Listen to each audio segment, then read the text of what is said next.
Konon katanya pernah terjadi perang di pantai Laut Selatan yang bikin menggemparkan warga sekitar dengan dahsyatnya ombak di lautan. Berikut ceritanya.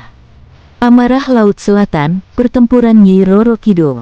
Kebangkitan di ombak hitam. Malam itu, ombak Laut Selatan tidak biasa. Angin berputar liar, air laut menghitam seperti tinta. Di tengah badai, sosok Nyi Roro Kidul bangkit dari kedalaman. Gaun hijaunya berkibar tanpa tersentuh angin. Matanya menatap tajam ke arah daratan. Ada yang berani mengusik wilayahku. Di kejauhan, terlihat cahaya merah menyala di tepi pantai. Seseorang, atau sesuatu, sedang memanggil kekuatan yang bukan miliknya. Dukun Tanah Merah. Di sebuah desa pesisir, seorang dukun bernama Sastro melakukan ritual terlarang. Ia tidak memuja laut, ia ingin menguasainya. Dengan darah dan mantra kuno, ia memanggil makhluk dari dimensi lain. Sesuatu yang bahkan laut pun tidak mengenalnya. Tanah bergetar, langit memerah. Dari lingkaran ritual, muncul sosok hitam besar dengan banyak wajah. Sastro tersenyum. Sekarang, Laut Selatan akan tunduk padaku. Namun ia tidak sadar, ombak mulai bergerak ke arah desa. Dan sesuatu yang jauh lebih tua sedang datang. Benturan dua dunia. Malam berikutnya, badai menghantam desa. Air laut naik tanpa henti.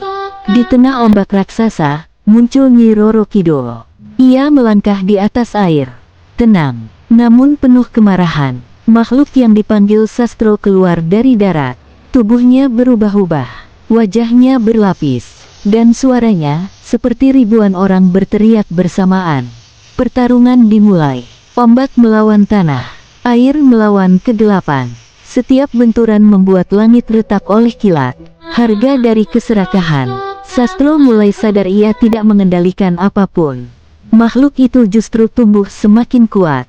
Ia mulai memakan apa saja, rumah, manusia, bahkan tanah itu sendiri. Nyi Roro Kidul mengangkat tangannya. Laut terbelah. Gelombang raksasa menghantam makhluk itu. Namun makhluk itu tertawa. Lautmu tidak cukup. Untuk pertama kalinya, wajah sang ratu berubah. Serius, dingin. Ia berbisik. Kalau begitu, aku ambil kembali apa yang bukan milikmu. Air laut tiba-tiba berputar, bukan keluar, tapi masuk ke dalam makhluk itu. Seolah laut sedang menelan balik.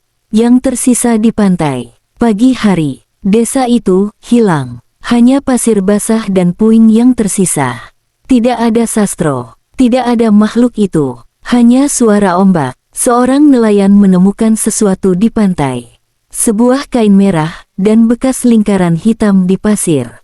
Dan di dekat air, terdengar suara pelan seorang wanita. Jangan panggil yang tidak kau pahami. Ombak datang, lalu menarik sesuatu kembali ke laut. Dan jauh di kedalaman, Nyi Roro Kidul kembali ke tahtanya. Cerita pun tamat.